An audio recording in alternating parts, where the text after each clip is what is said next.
What's good, people? It's about that time to randomly relate, reverse rants, no hate. So, right now, I want to talk about Gabe Rosado. Look, Danny Jacobs. The fight itself wasn't very intriguing to me. They was fighting, countering a lot of shots.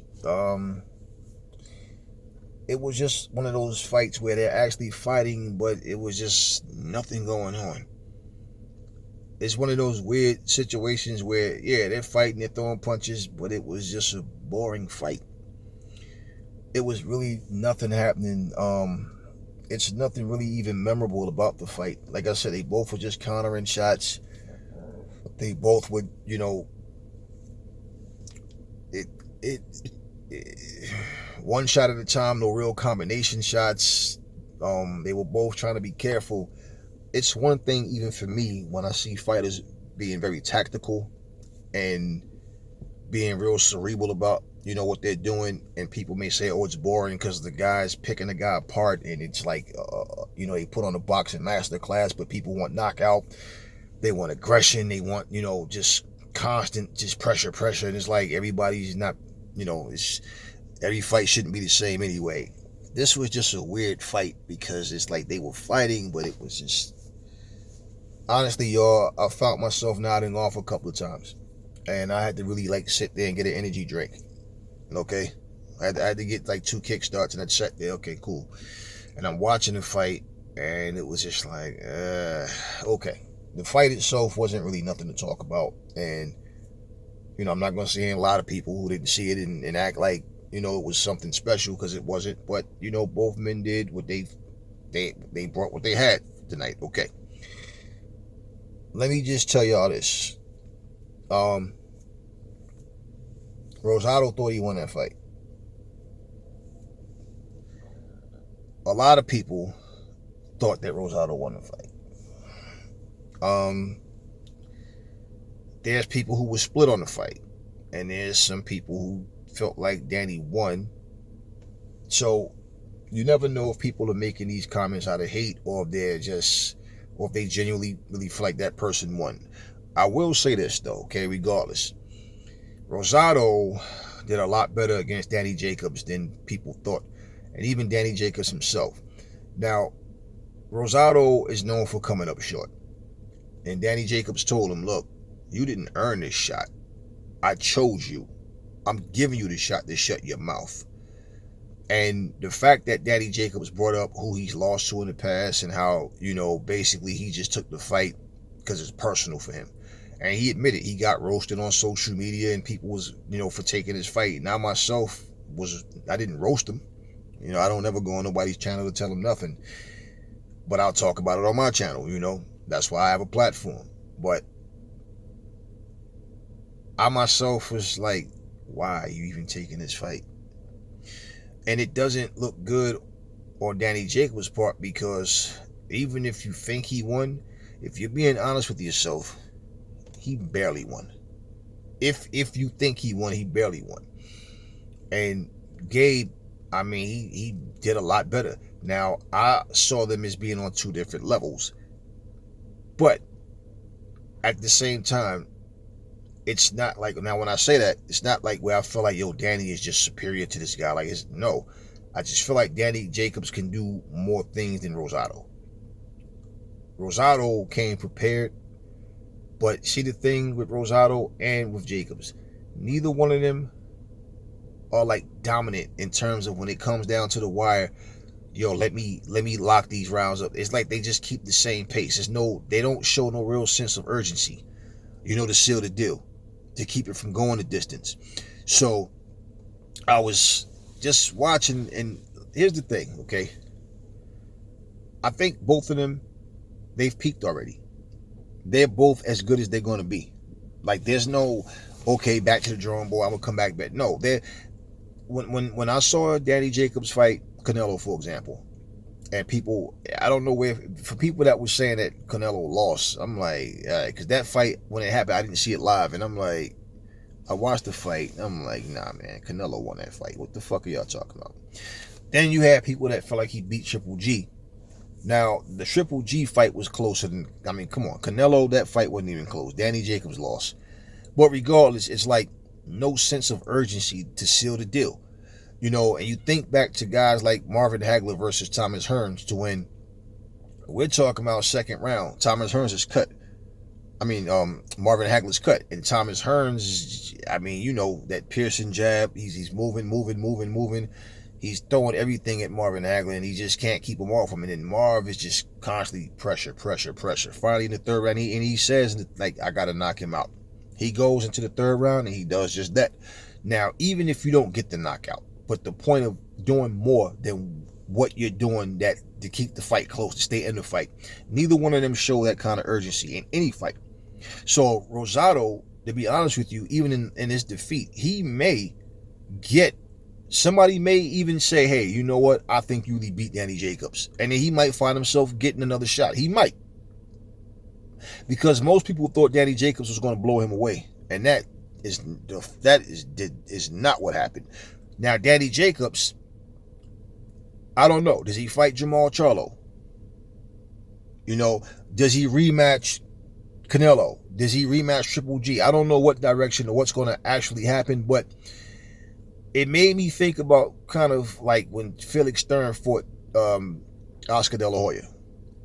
Okay. And they clearly, I just happened to watch that fight the other day. It's so funny. Clearly robbed Felix Stern. I don't give a fuck how much of an Oscar De La Hoya fan you are. Ain't no way in the blue fucking hell that Oscar De La Hoya won that fight. Felix Stern clearly outboxed, clearly won that fight. Oscar didn't do shit in that fight. Oscar was disappointed, and he was like, yeah, I know I can do better, but trust me, when I fight Bernard Hopkins, you're going to see me at my best. It's going to be a difference. No, you lost that fight. And that was what they was building up for, that super fight between Oscar De La Hoya and Bernard Hopkins. We know how that fight ended with a body shot, okay? Which De La Hoya lost. But they're trying to set Jacobs up for a big fight with one of the other top guys. At the end of that fight, the announcer got it wrong, and he said from Philadelphia. That's where Rosado's from. And he raised his hands, and Danny Jacobs is from Brooklyn, but Danny Jacobs is the one that won the fight. Towards the end of that fight, the commentators were saying they think Rosado pulled it off and won. They think that he won the fight. Somewhere earlier, middle of the fight, they were basically talking about Jacobs, like in the sense of like pushing him to, like, that he was going to win. They talk about like the future fight, something that, you know, that's coming down the line.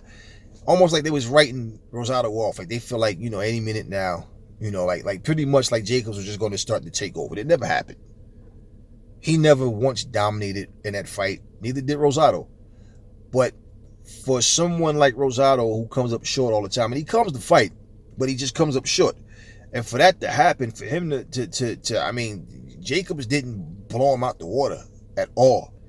And for it to even be debatable against a guy who's lost, I said this, I don't think that it's so much bad, like Jacobs is had a bad night, which is what some people are saying, like, nah, it's just one of them nights, man. It just, like, to me, he like the same Danny Jacobs.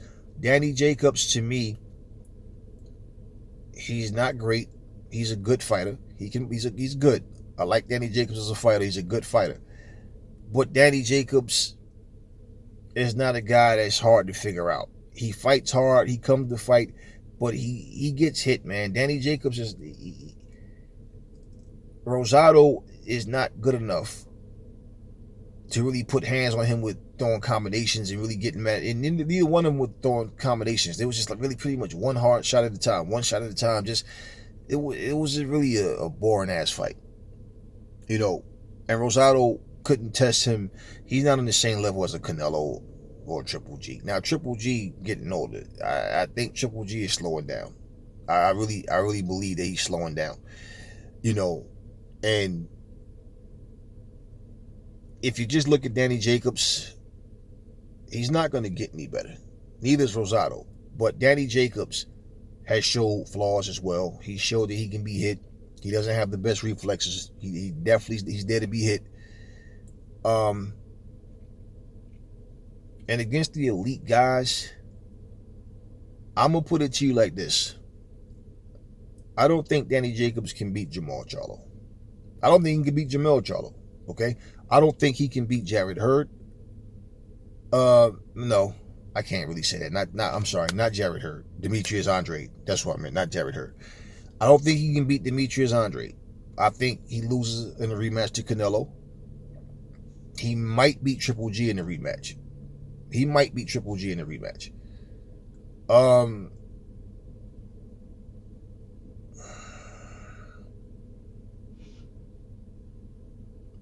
There's guys out there that I feel is better than him. Just put it like that. And if you're trying to put him in a big fight, no problem. Let him do his thing. But in all honesty, I wasn't impressed by this win. I was more impressed with Rosado fighting as hard as he did than I was with Danny Jacobs being considered the winner.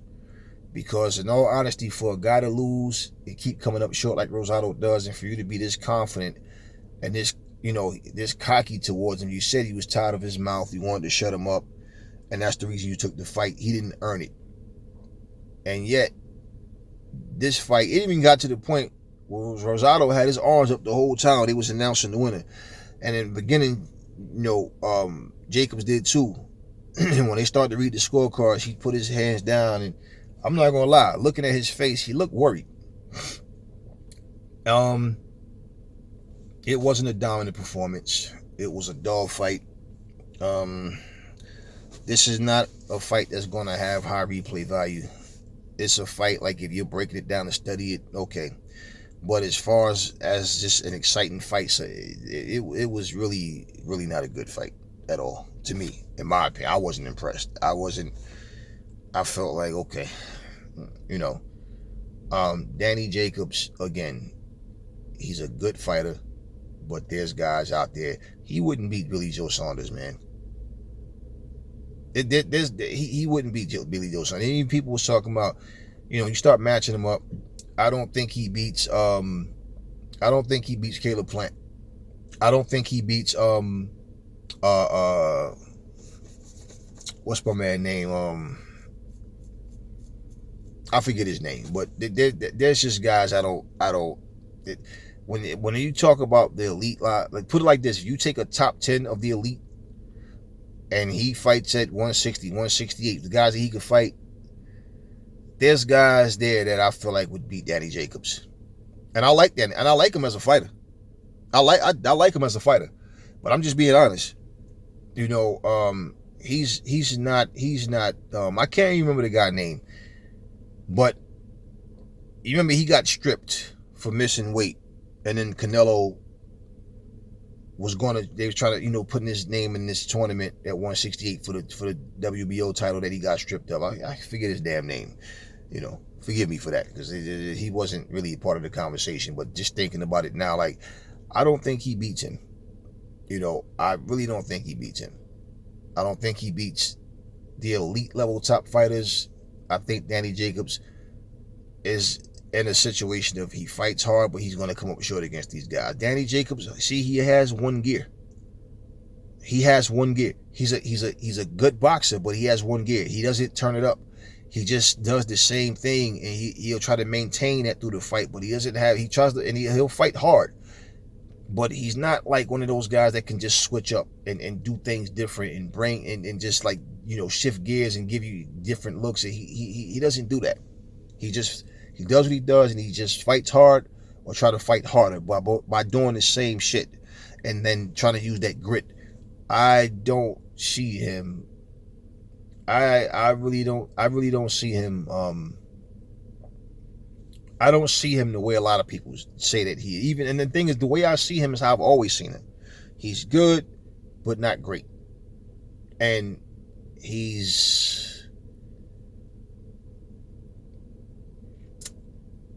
you don't have to be a super fighter to beat him. You don't have to be this, he's an amazing fighter. Danny Jacobs has his flaws. He has his limitations. Let's put it to you like that. And I'm making this known. Why I'm expressing this is because the way he spoke about how he was going to beat Rosado and how this was going to be easy work, and that didn't happen. I mean, what does that say going forward? Like, who you want to see him fight that you know you really feel is going to be a great fight? And I'm not saying he can't be in an exciting fight, no, but this one wasn't. And again, I think after seeing this fight, what I'm saying is people are going to look at him like, man, he's going to lose if he fight any of those guys that I just named. Pause. Okay. So yeah. Yeah, I don't think he beats Benavidez. That's the guy I was thinking about. I don't think he beats Benavidez. You know, Danny Jacobs, like I say, he's a good boxer. Not great, good boxer, but he has his flaws. And you know, I don't see him beating any of those guys. I mean, I have to see it to believe it. I just don't see it happening. Anyway, that's all I'm going to say on this video. Never fall in love with lies. Remember, the truth brings hate out of people. I will catch y'all on the next one.